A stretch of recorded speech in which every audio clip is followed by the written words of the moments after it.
Are we recording? I fucking hope so. What's up?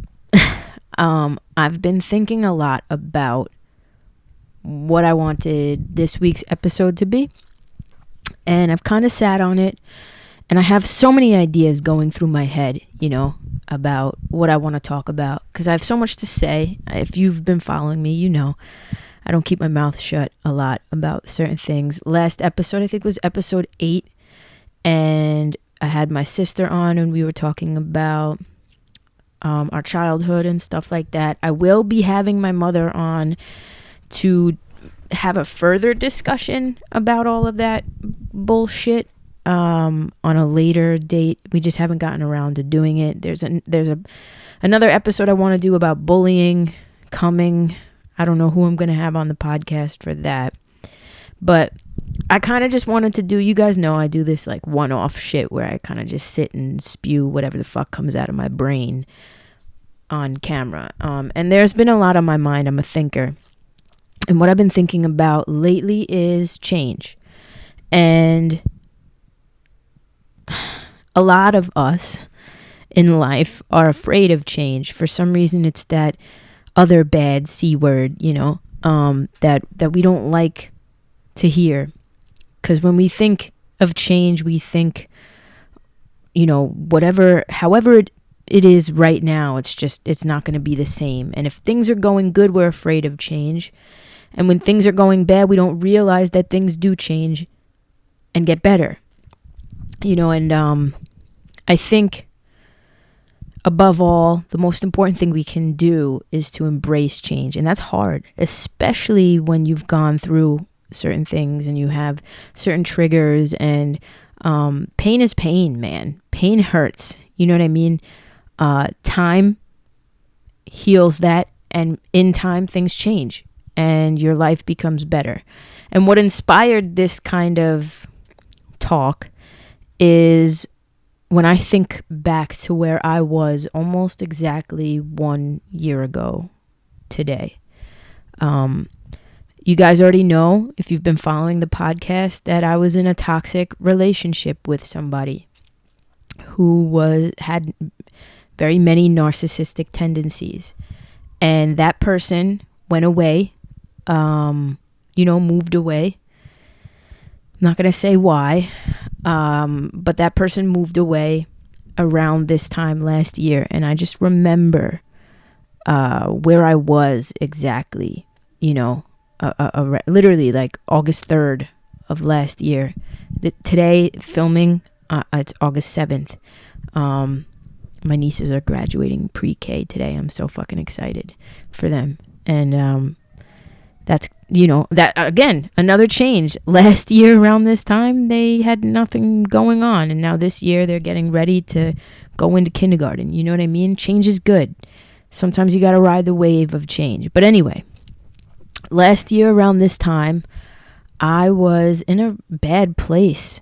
And it's so funny because I was browsing through Facebook and I was looking at my memories from today, 3 years ago, 2017, like on this day in 2017. And I look at my face, and then I was still dealing with what with the toxicity of my ex and that situation. And I look at my face and my eyes, and I can see how tired I was and how run down I was. You could see it in my face. And it's funny because at that moment in time, I had convinced myself that I was in a good place mentally and emotionally, and I wasn't. But getting back to what I'm saying, exactly a year ago today, practically, my ex was moving for whatever reason. And I had put into my head, leading up to this entire move that she was making, that things were going to work out between the two of us. I was living life with rose-colored glasses for so long, and she always told me that, but she always told me that about other people. And I never felt like I was living life with rose-colored glasses on with other people. Reality of the situation is I was doing it with her. because I had this idealistic way of thinking that, love conquers all. Love will bring us back together. Love will change her as a person. It's not true. It doesn't do that. Love is a wonderful thing. It's a beautiful emotion to feel. But when it's real, that's number one. And number two is it still can't change people that aren't willing to change. I had this leading up to her move, I had this idealistic way of thinking that things were going to work out, that by the time she left to go wherever she was going, we'd be okay, and or maybe that the move in itself would make us okay or make things okay. And when she left and things weren't okay and things weren't where I pictured them to be or where I anticipated them being, it was another blow to the chest. And I remember I drank my face off. I think it was August 2nd. I'll never forget it.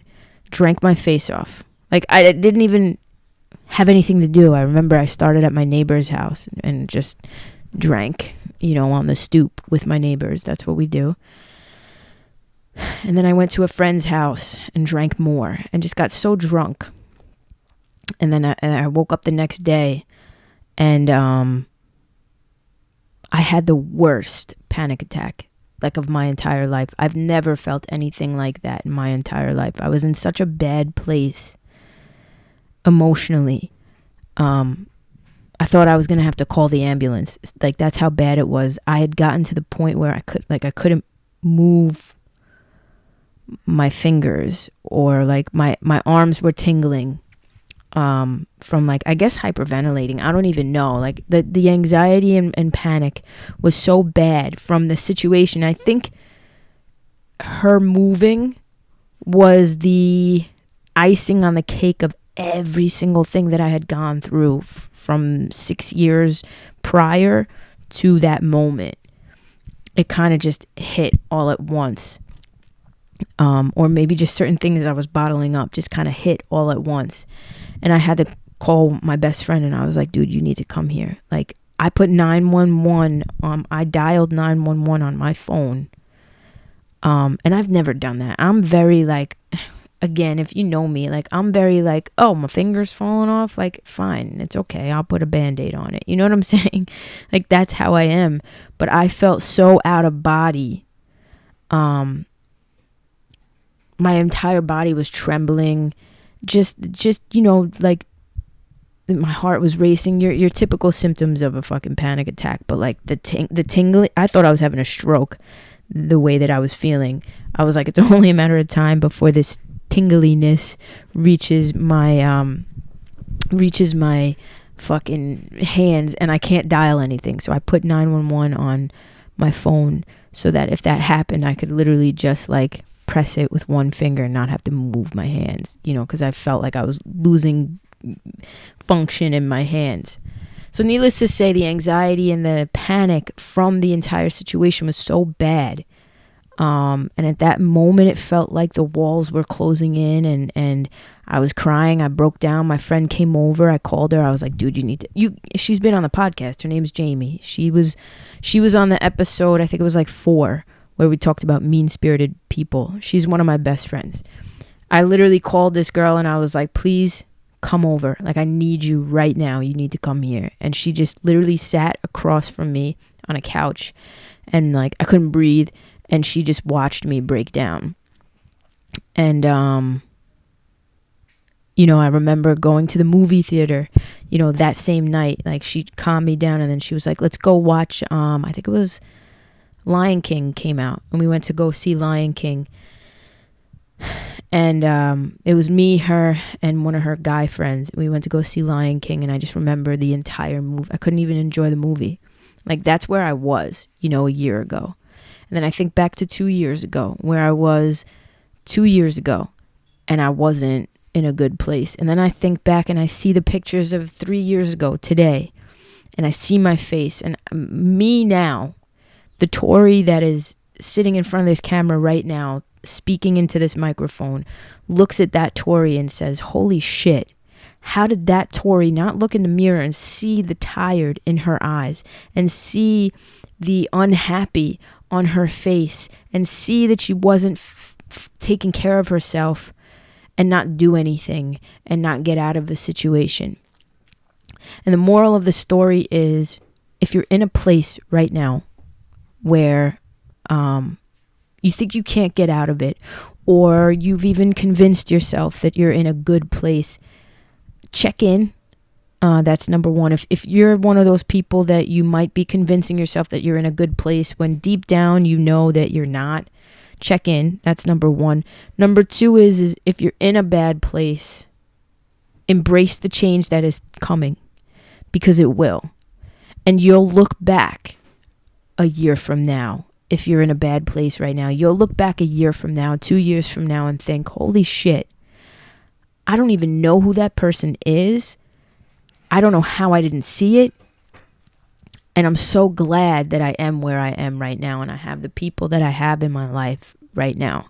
Things always change. The beauty of life is that we're all different, and we're all ever changing. We're all ever growing and learning.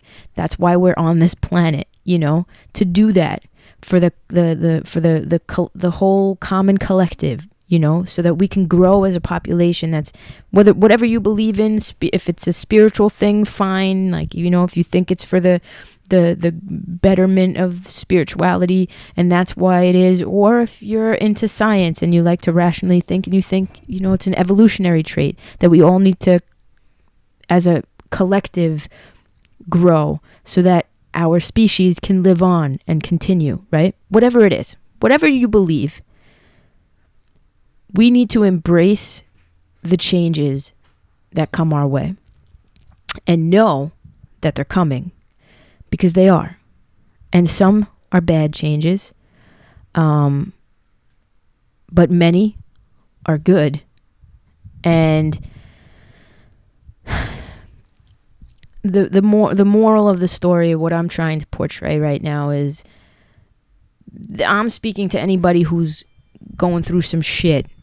Anybody who's in a bad place, dealing with anxiety, dealing with depression, dealing with a breakup, dealing with abuse in a relationship, or whatever your situation is, just know that the change that comes, it's a beautiful one, and that it is coming, and that there are always going to be moments where you can look back and thank God, or whatever you believe in, that you're not there anymore.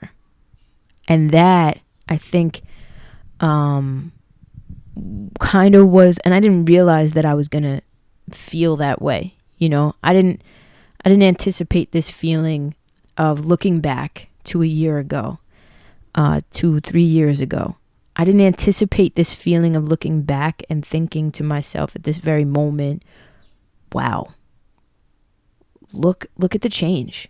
Look at what's happened. Look at where I'm at right now, and how far I've come. And yeah, I still have far to go. I still have things I need to fix and things I need to take care of, and places I want to be emotionally and romantically even. You know what I mean? Like, there's still so much that I want to accomplish, right?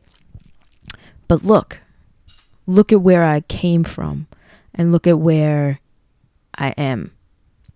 And it's good to look back for that sole purpose.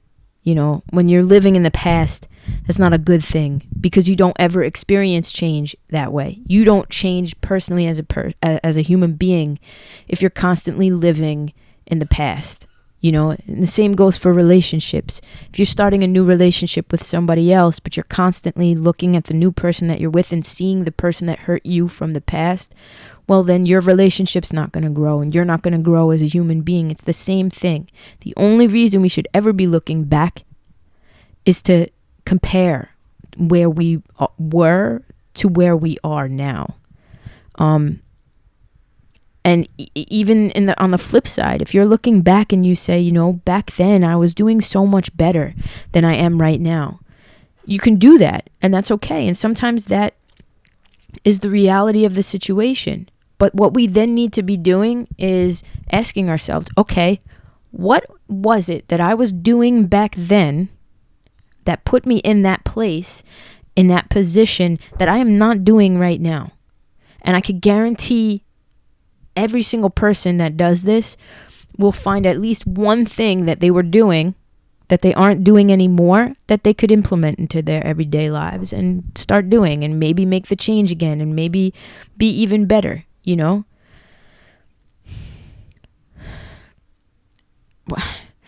I don't know exactly what I'm trying to say right now. You know, you guys know I kind of just turn this thing on and speak what's on my mind, right? I know the topic is change, and the topic is embracing change and being okay with things that change.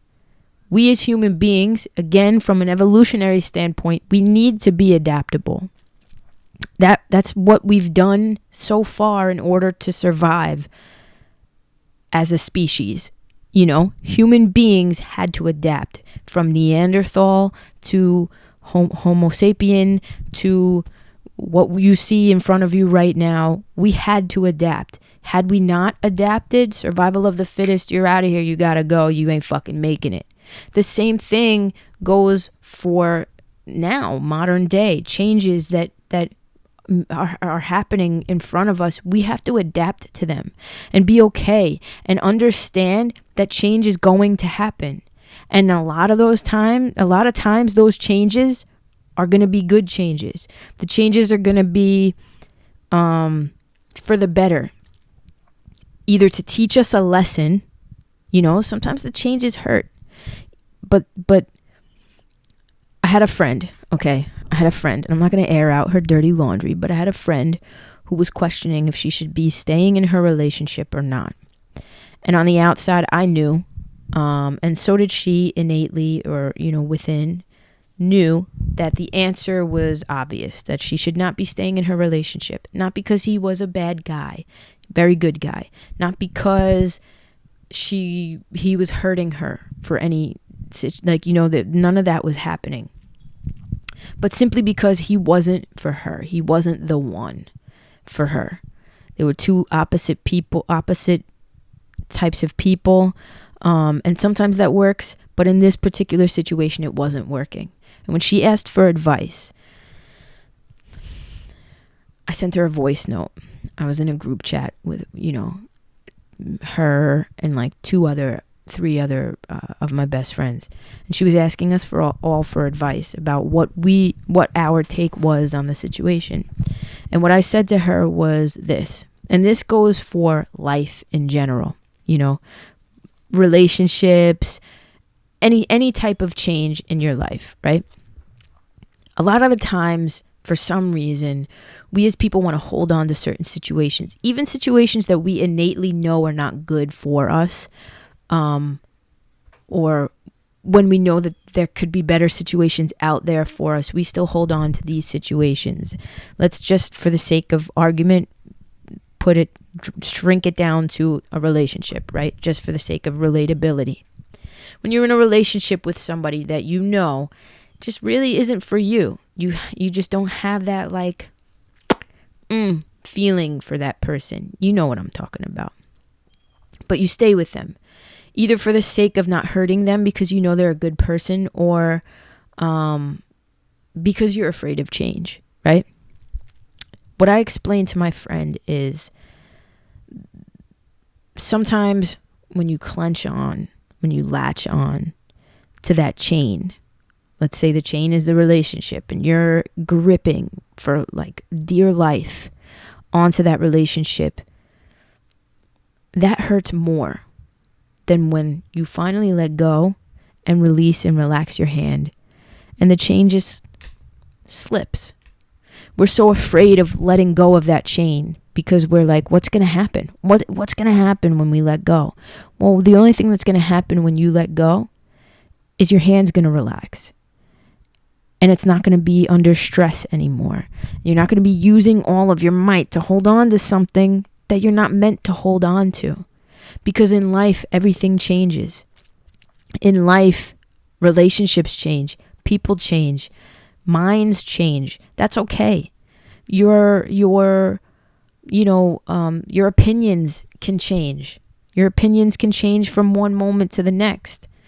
Quarantine started in February. My life was very different in February than it is now. Look at everything that has changed for all of us, for the collective, for the entire world from February to now. If you would have asked anybody in January, a year ago, if you would have asked anybody about coronavirus, they wouldn't have any idea what you were talking about. If you would have asked anybody about quarantine, they would have been like, quarantine? What the fuck are you talking about? What are you, living in a sci-fi movie? Now, we're experiencing it. We're living it. We've become accustomed, well, most of us have become accustomed to wearing masks out in public for the safety of ourselves and others. Again, most of us. And this prime example, survival of the fittest.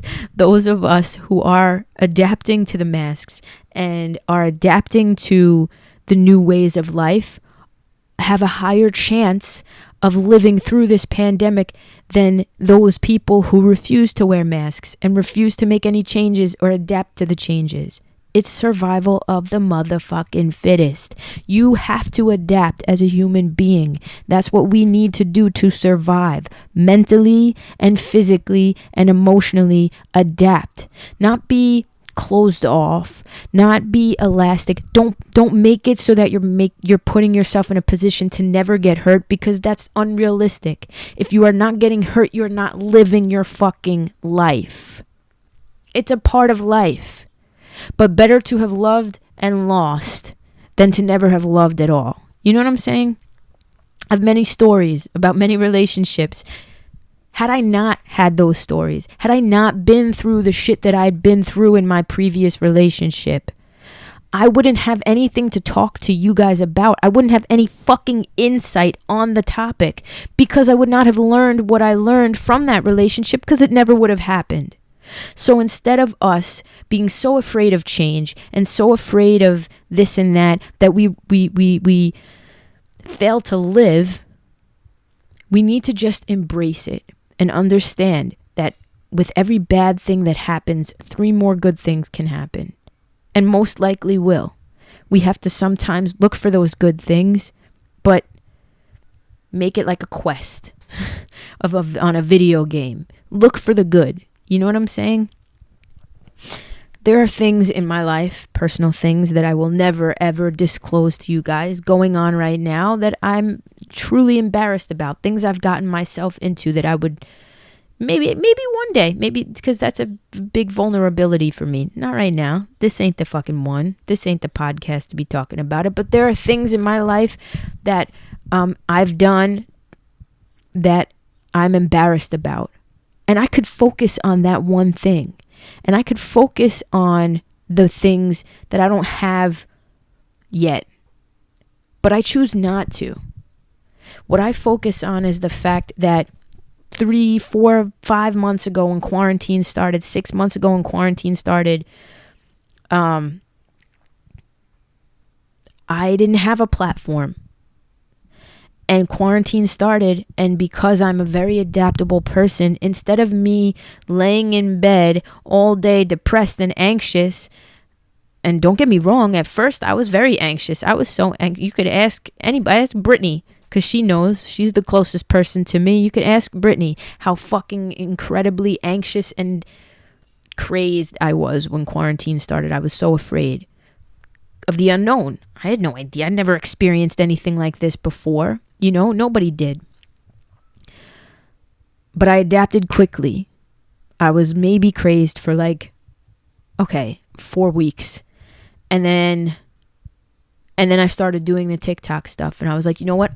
Instead of me focusing on my craziness and focusing on my fears, I'm going to come onto this platform and try to create content for people that are also in fear and turn this negative into a positive, right?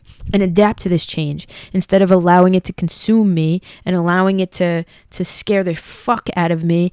I'm going to distract myself from my anxiety, but also put positivity out there into the interwebs or whatever, TikTok, and create something. and create something good and try to make other people laugh. Because maybe there's somebody out there who's going through it worse than I am, that's having anxiety, that needs to see some dumbass shit on TikTok, downloaded TikTok just to kind of take their mind off of shit. I did that.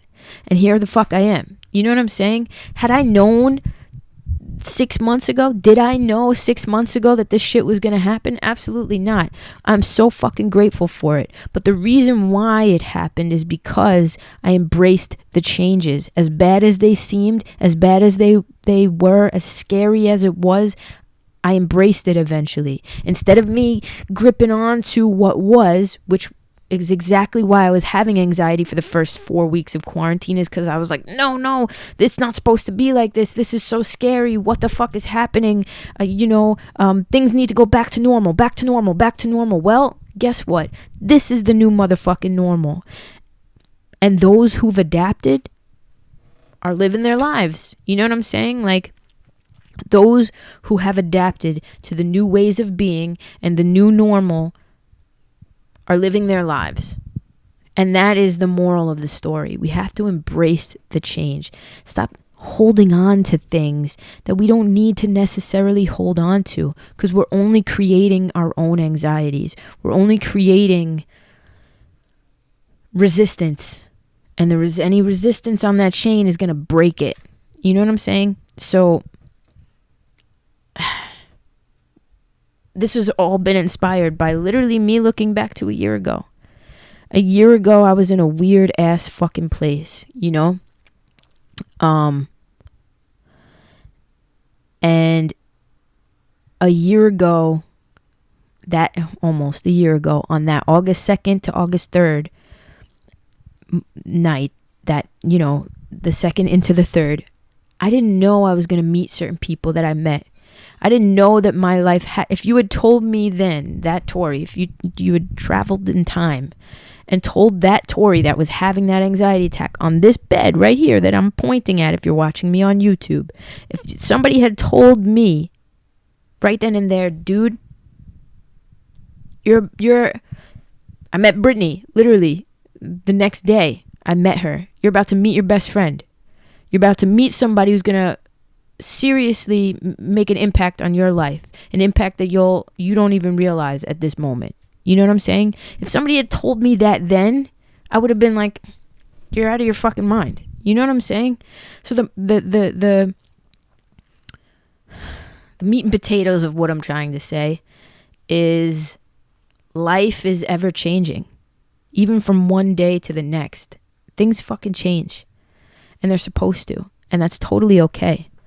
And I've been rambling on for a half hour. But I mean it. Embrace the change. Embrace it. Know that it's coming. If you're depressed, know that it's coming. But also know that you have the power to change it. Because we do. You know, life is what we make of it. Again, same thing. You could hold on with all your might to the way that things used to be, but the only thing you're going to do is fucking hurt yourself. Because nothing is the way it used to be. We used to ride in horse and buggy. We fucking drive cars. Cars used to have manual roll down windows. That doesn't exist anymore. You know what I'm saying? Had we all held on to the way that things used to be and gripped onto that and never let it go, no progression in life would have ever been made. So no progression in your life will ever be fucking made if you're holding on to situations and emotions and people and things that used to be. The way things used to be, you may have had fun when you were 18. I had a lot of fucking fun when I was 18, but you know what? At 30 fucking 1, I'm having even more fun. I'm not holding on to my 18-year-old years, or the habits or things that I used to do or how I used to speak. It's a part of life. Change is a part of life. And we have to stop being afraid of it. And with that being said, that's all she wrote. Let me know in the comments what you guys want me to talk about. or what you want to hear from me. If you have any questions, let me know.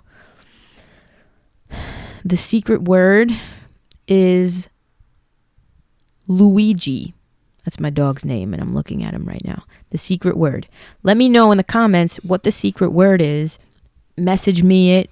Leave a comment on TikTok. If you've listened up to this point, the secret word is Luigi. That will let me know you've listened to the entire thing, and I'll appreciate you forever. Thank you so much for listening. I love you guys very, very much, and I hope I shed some light today on a weird subject. If you want me to elaborate, let me know. In the coming episodes, you'll see Deb again. You'll see my sister, maybe Brittany, and some other people. So stay tuned. I love you guys. Peace out, everybody.